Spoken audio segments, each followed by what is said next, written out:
प्रिय विद्यार्थियों, आज हम हिंदी साहित्य की एक महत्वपूर्ण धारा प्रगतिवाद के बाबत बात करेंगे। यह प्रगतिवादी धारा हिंदी साहित्य पढ़ने वाले सभी विद्यार्थियों के लिए महत्वपूर्ण है। प्रथम वर्ष, द्वितीय वर्ष और तृतीय वर्ष के अलावा स्नातकोत्तर कक्षाओं में भी यह प्रश्न पूछा जाता है। हिंदी साहित्य के विद्यार्थी को प्रगतिवाद के बाबत सामान्य जानकारी होना आवश्यक है। इस वीडियो में हम प्रगतिवाद के बाबत संक्षेप में सारगर्भित बात करेंगे। सबसे पहले हम बात करें प्रगतिवाद के अर्थ के बाबत। तो वैसे प्रगतिवाद शब्द का अर्थ उन्नति या आगे बढ़ना होता है, परंतु हिंदी साहित्य में इसका एक विशिष्ट अर्थ है। अगर हम परिभाषा के रूप में कहें तो मार्क्सवाद की विचारधारा से प्रभावित होकर भारत में हिंदी साहित्य में जिस काव्यधारा का जन्म हुआ उसका नाम प्रगतिवाद है। प्रगतिवाद के स्वरूप को यदि हम समझें तो इसमें हम दो तीन बातों को देख सकते हैं। पहला तो प्रगतिवाद ने द्वंद्वात्मक भौतिकवाद को स्वीकार किया, जिसके अनुसार जीवन की सच्चाई केवल भौतिकवाद है और जीवन में शोषक और शोषित दो ही प्रकार के वर्ग होते हैं।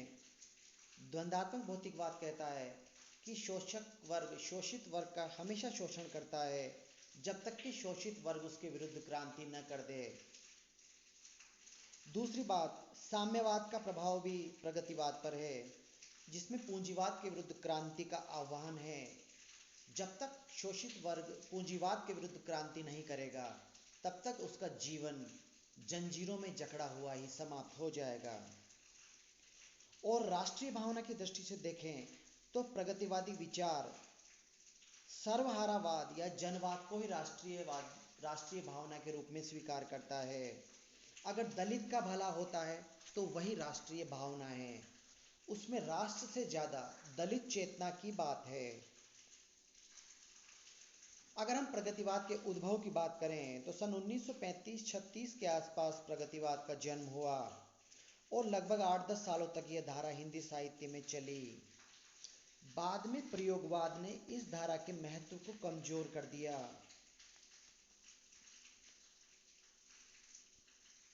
प्रगतिवाद अधिक दिनों तक टिक नहीं सका, परंतु फिर भी वो जब तक रहा उसने हिंदी साहित्य को निश्चित रूप से प्रभावित किया। प्रगतिवादी धारा पर यदि हम प्रभाव की बात करें तो मुख्य रूप से प्रगतिवादी धारा पर मार्क्स का प्रभाव है, जिसने द्वंद्वात्मक भौतिकवाद की बात कही, दलित चेतना की बात कही, परंतु इसके अलावा इस पर गांधीवाद और फ्रायड का प्रभाव भी देखा जा सकता है। गांधीवाद की वजह से मानवतावादी तत्व प्रगतिवाद में शामिल हुए और फ्रायड के कारण काम चेतना या कभी कभी काम कुंठा भी इस धारा पर प्रभावी हो गई। अगर हम प्रगतिवादी धारा की प्रमुख विशेषताओं या प्रवृत्तियों को देखें तो इस धारा में विभिन्न मौलिक प्रवृत्तियों को देखा जा सकता है। इस धारा ने पूंजीवाद का विरोध किया और दलित श्रमिक वर्ग के अधिकारों को प्रोत्साहन दिया। पहली विशेषता जो प्रगतिवाद की थी, इन्होंने परंपरागत रूढ़ियों का विरोध किया। आत्मा, परमात्मा, धर्म, स्वर्ग, नर्क जैसे विभिन्न पारंपरिक विचारों को इस धारा ने त्याग दिया। एक कविता में कहा गया है, किसी को यवन किसी को हूण, यहूदी द्रविड़, किसी को शीर्ष किसी को चरण, मनुष्य को मनुज न कहना आह। यानी मनुष्य को कहना महत्वपूर्ण है, बाकी चीजें बेकार हैं। दूसरी विशेषता इसमें समाज के प्रति यथार्थवादी दृष्टिकोण रखा। दलित वर्ग की आर्थिक विषमता को देखकर इस वर्ग ने कल्पना विलास को महत्व न देकर समाज के प्रति यथार्थवादी दृष्टि अपनाई। पंत ने ताजमहल जैसे सौंदर्य के लिए लिखा, हाय मृत्यु का ऐसा अमर अपार्थिव पूजन, जब विषण निर्जीव पड़ा हो जग का जीवन। आप कब ताजमहल की बात करेंगे जब दलित और श्रमिक वर्ग भूख से मारा जा रहा है, तो ताजमहल जैसे प्रतीक केवल पूंजीवादी प्रतीक हैं, ऐसा प्रगतिवाद ने माना। अगली बात, शोषित वर्ग का करुण गान। प्रगतिवादी धारा में दलित वर्ग की पीड़ा और समस्याओं का कारुणिक वर्णन हुआ है।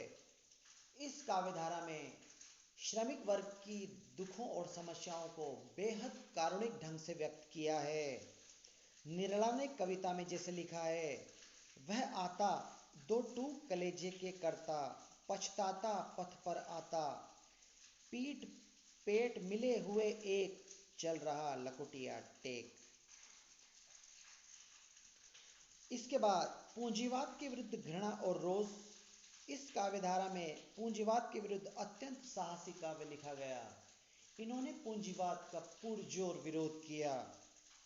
एक कविता में प्रगतिवादी कवि कहता है, स्वानों को मिलता दूध वस्त्र, भूखे बालक अकुलाते हैं, माँ की हड्डी से चिपक ठिठुर जाड़ों की रात बिताते हैं, युवती की लज्जा वसन बेच जब ब्याज चुकाए जाते हैं, मालिक जब तेल फुलेलों पर पानी सा द्रव्य बहाते हैं, पापी महलों का अहंकार देता मुझको तब आमंत्रण।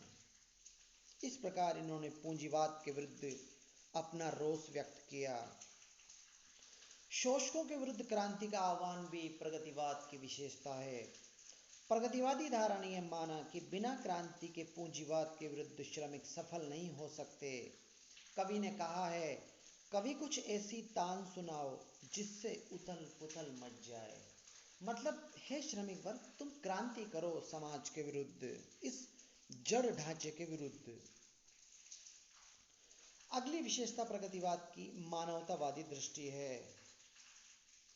प्रगतिवादी धारा ने ईश्वर से भी ज्यादा मनुष्य को महत्व दिया। मानव और मानवता को उन्होंने काव्य का आलंबन बनाया। किसी कवि ने लिखा है, जिसे तुम कहते हो भगवान, जो बरसाता है जीवन में रोग शोक दुख दैन्य अपार, उसे सुनाने चले पुकार। यानी भगवान को क्यों तुम पूज रहे हो, बल्कि तुम उस मनुष्य की बात करो जो दबा और कुचला है। अगली विशेषता थी इनका, नारी को इन्होंने बहुत महत्व दिया। प्रगतिवादी धारा में नारी को भी शोषित माना, जैसे उन्होंने दलितों को शोषित माना। इन्होंने स्त्रीवाद को पर्याप्त महत्व दिया।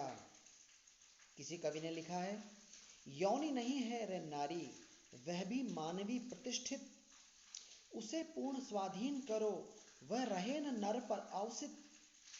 यहाँ तक कि कवियों ने वेश्या के प्रति भी सहानुभूति प्रकट की है।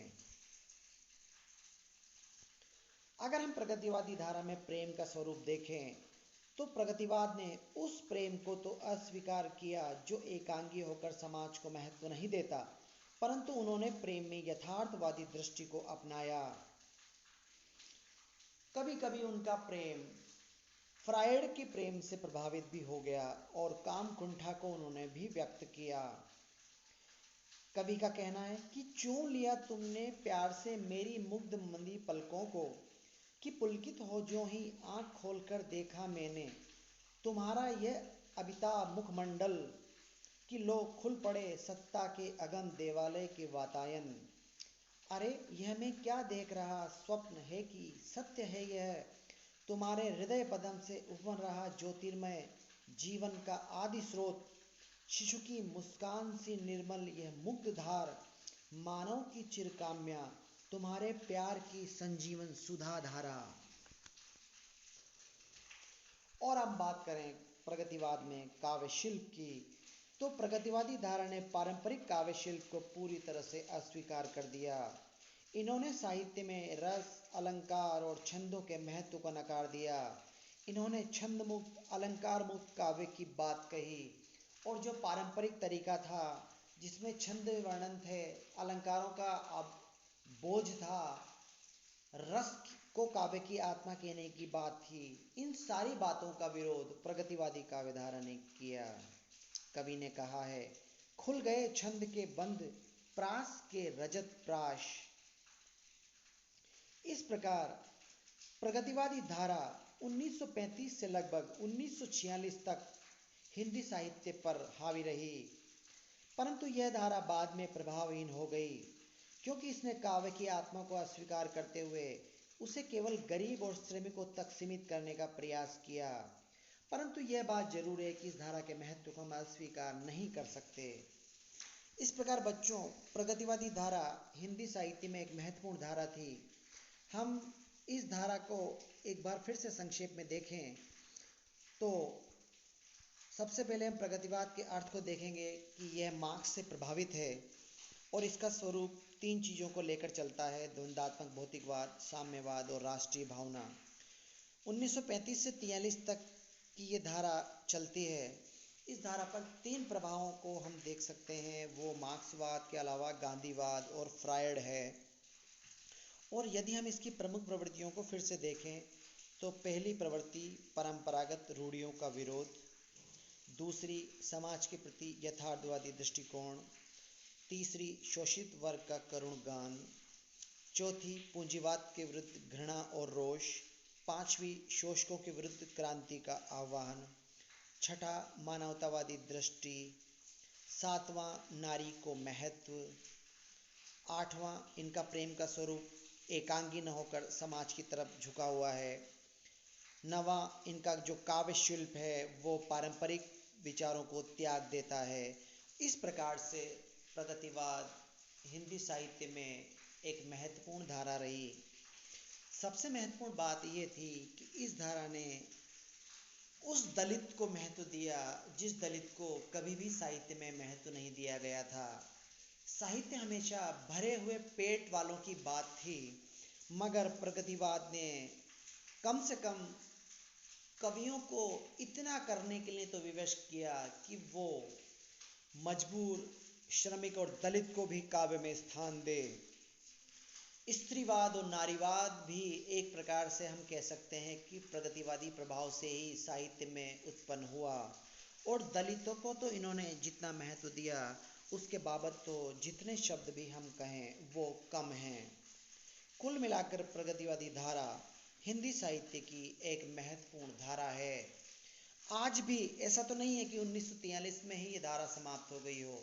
आज भी साहित्य में लगातार 1943 के बाद भी इस धारा का प्रभाव थोड़ा बहुत दलित चेतना के रूप में आगे आता ही रहा है।